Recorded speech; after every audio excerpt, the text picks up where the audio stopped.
It's nerve-wracking because you cannot control an animal. You can't make him fight. Move first, unload him.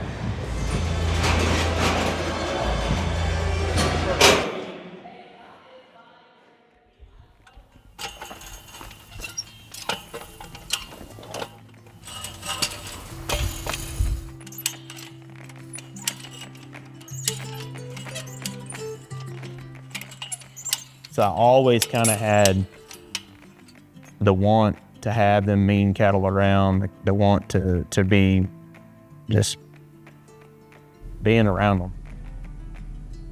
Seeing them in the pasture, there's something about it that just kind of takes you to a whole nother level when you're sitting out there just studying them creatures as they're eating grass.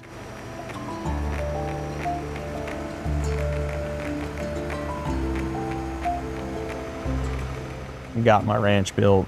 My wife and I have put together some acreage here in Oklahoma, and with that came getting my own arena, and then it just turned into just wanting to have enough stock around to do my schools, my bullfighting schools.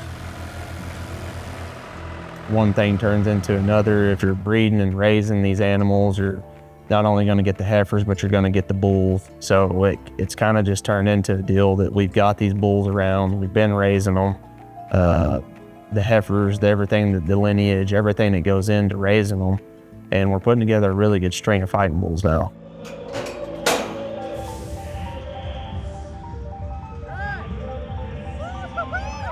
It's nerve-wracking because you cannot control an animal. You can't make him fight. It's very, very nerve-wracking, but that's where being a breeder, like knowing what my cows are, knowing what the breed bull was, putting all this together, that's where you have to have your faith in what you're doing and trust what you're doing, you know?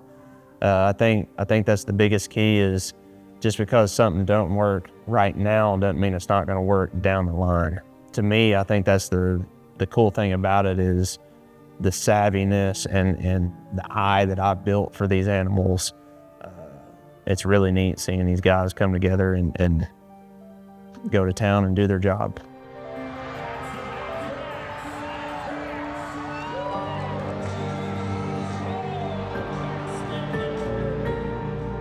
You know, I'm nowhere close to being done cowboy protecting and bullfighting in my career, but this is definitely something that I have the knack for, that being the scientist and putting the right cows with the right bull and getting a breed that is very, very quality when it comes to fighting. Everything that we've kind of had on our mind that we wanted to pursue as far as in the fighting bull is all coming true. This place has turned into a full-blown fighting bull ranch, and it's something that's really neat, you know, to see these generations of calves coming up that we have, you know, not only tested through the bull schools, and we've got the very best group of cows, and now we're digging in and trying to find that very best breed bull. I'd been seeing a bull that, you know, from the time I was a little bitty kid, I remember seeing this big painted bull. This bull's huge, big set of horns, got a big white stripe, and he's not your typical fighting bull. You know, he looks more like a big bucking bull. He's intimidating, and he was a bad, bad cat. And they called him Chickasaw Nation.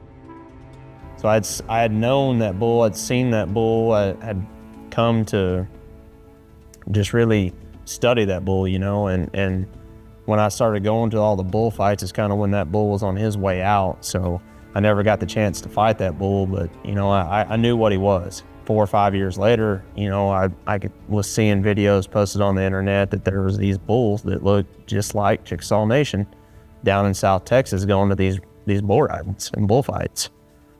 And I was like, man, that's the only bull I've ever seen with these white markings. Long story short, I ended up getting hold of Brett Hall, and he said that sure enough that those was them calves out of old Chickasaw Nation. You know, I'd called and called and called just trying to find out where these bulls was, and I never could.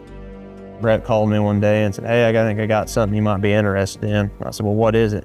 And he sent me a picture. I called him right back and I said, I don't care what I got to do, but that bull is coming to the W, and we're going to put him on a big set of cows, because I knew that's where I wanted to go. Everything that bull had is what I was looking for, that I wanted to put into my program.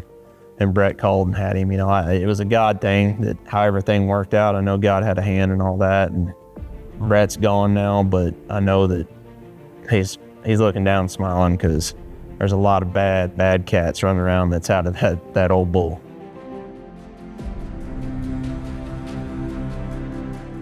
To have a ranch full of bulls that you've raised that's gonna be hitting the road here pretty soon, going to events, and giving a young guy that has the same dreams as I did at one time, going to those bullfights, you know, it's a full circle. It's really neat seeing everything come back to where I remember being that kid standing in that arena, nervous, getting ready to nod for my first fighting bull, and now I'm getting to haul these bulls and get to see that experience all over again.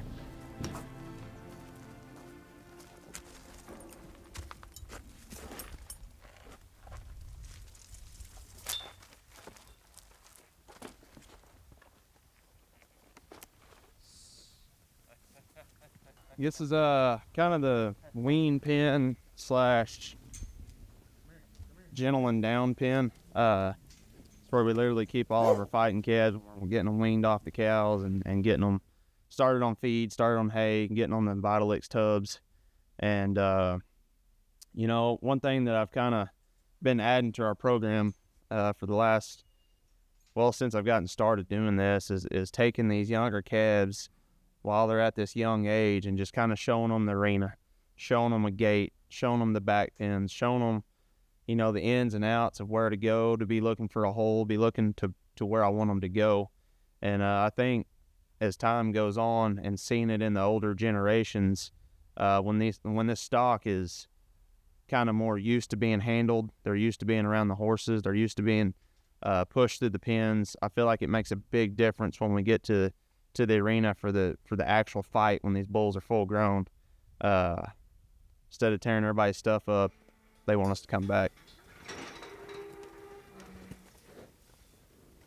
There's such a difference in these kind of animals. You know, they're not your grandpa's Angus bulls. They're animals that's been documented for thousands of years. You know, these animals go back to Roman times. And till this day, there's still ranches that have that very pure blood of lineage that comes with these animals. So when you get a fighting bull or you're around them, they're not even, I really don't even consider them cattle, because they resemble a wild animal so much that it's crazy. And that's all from breeders and ranchers for hundreds and hundreds of years, keeping that genealogy pure, to being a generation or two away from having my very own 100% Webster Fighting Bull bloodline. You know, to me, that's what I'm after. And you gotta have the very best equipment, you have to have the very best pins, and you gotta have the very best barbed wire keeping these bulls in. And for me, that's OKBRAND.